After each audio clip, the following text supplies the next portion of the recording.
All right, man. It's been fun. It has been. Safe travels. Same to you.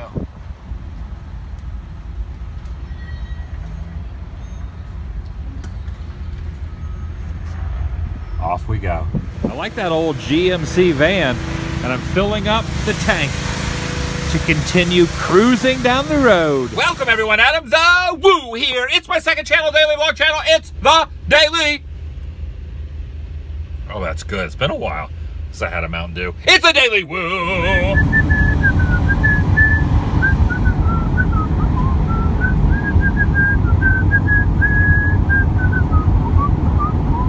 It's always incredible to me how you can drive through two rock structures like this. I guess they take dynamite and just blow a hole through and put the road down. Stopped off in the town of Ingram, and there is something that lies in this field that you wouldn't expect to see in the great state of Texas. I'm talking about Stonehenge.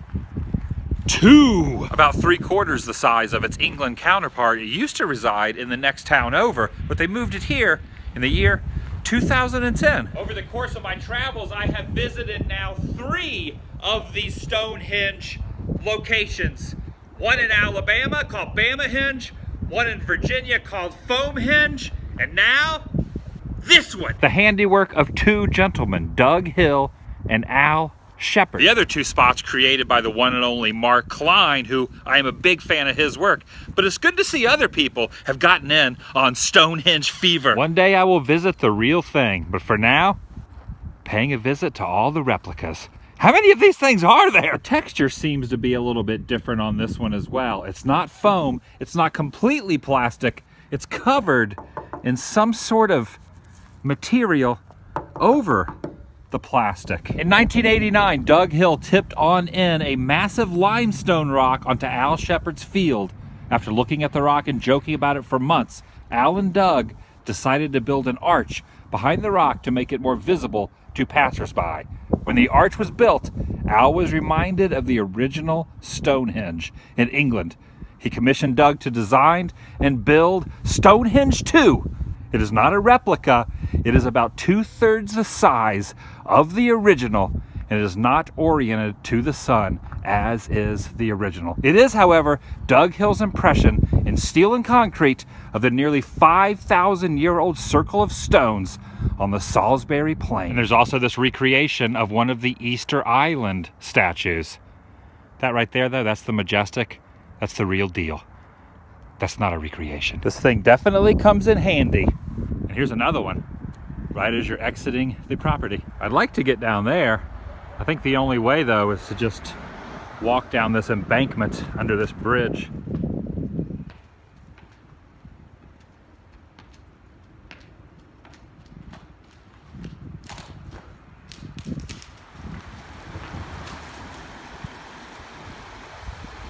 Very nice and serene. Water rippling by. Very relaxing. Sometimes it's good to just take a deep breath, sit on the edge of an abandoned bridge with your feet dangling over the water and just enjoy the view. It's the little things in life that matter.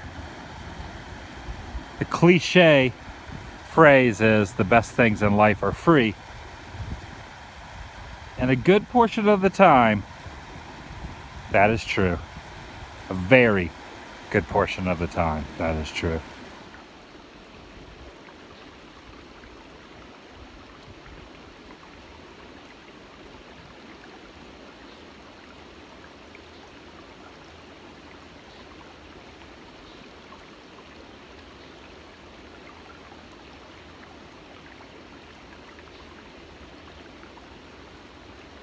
I will occasionally see these signs with the cows on them, signifying cow crossing, but I've really yet to see a cow crossing the road. I want to see a cow crossing the road. It's not too much to ask, right? I think those 3 nails there symbolize the nails that were put in the hands of Jesus. At the top of the hill is a huge cross, a I'm guessing I can drive up there. Check it out. It's pretty steep, but I think she can make it. Don't let me down. You can do this. I'm giving it all I got, Captain. I'm giving it all I got. This was not made for an RV going up this incline, but we're almost there. I made it to the top, up high, and that down there is down low. That's why there's a Lowe's, because it's down low. When you get to the top, you see Jesus standing at the base of the cross and some sort of construction vehicle hauling dirt. It's very beautiful up here, and they're doing a lot of construction to continue how beautiful this place is. Pretty nice up here. No matter what your belief system is, there's still some pretty good stories in the Bible, like this one where the Son of God is washing the feet of Simon Peter, which teaches us we're never too good to do something that some people would assume we would never do. I think the word I'm looking for is humility. It says here that the cross is 77 feet 7 inches, so 3 sevens, which is kind of the counter number to 666. The mark of the beast with Satan, 777, would be the evangelical number. Very interesting that they chose that height. And I also noticed that from an aerial view, not only do you see the tall cross, but also the landscape is also a cross. And this is something you don't see too often. Prayers that are left on the side of rocks and placed all along this pathway. People have written out in Sharpie what their prayer is and left it along this entire stretch on both sides. Hundreds and hundreds of prayers. And there's even a few markings of those who have passed on, leaving a little piece of them here as well. Look at this request. Please let me stay single forever. I didn't write that, but kind of wish I would have. Off to the side of the road here looks to be like miniature golf course material grass. It's not what it's for. In fact, I'm not really sure what it's for, but it makes me want to grab a golf club and play a little mini golf, doesn't it? Okay, now it's getting even more strange. They're watering it. Why are they watering the fake grass? I'm getting a little hungry. They don't have barbecue in here, and for that, I am grateful. Tuna sub with lots of veggies. BBQ detox begins. Side note, this reminds me more of a coffee shop than a sandwich place. This is Fredericksburg. Pretty cool looking place. I'm gonna wander around the historic downtown for a bit. Some pretty cool t-shirts. This one promoting Willie Nelson for president and Waylon Jennings for vice president. It's an old neon Buick sign. Looks like there used to be a Buick dealership at one time. And the sign's still here. Might be a reproduction, but it also might be the original one. It's no longer a hospital, but the Kydell Memorial Building is still here. Late 1800s. That was built. There just seems to be something a little extra special about a town that is way older than 100 years old. Once it crosses that century mark, it kind of has a little something extra special. Look at the Palace Theater there. It's an antique clothing store now, but man, that place has had some memories. The Bank of Fredericksburg. Just imagine all the dreams that became a reality or were crushed inside those walls. There's been some very majestic sunsets lately here in Texas. This brings me back to my earlier point.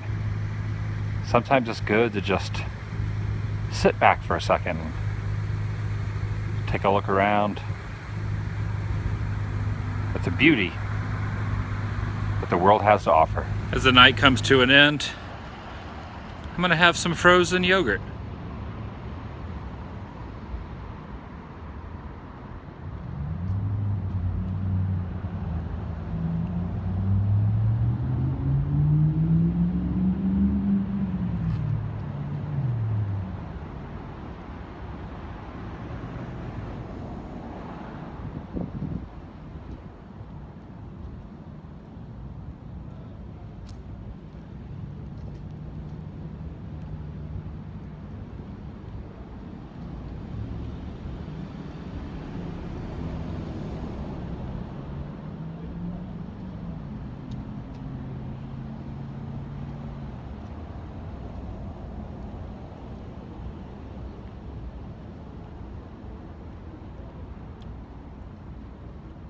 vlog over.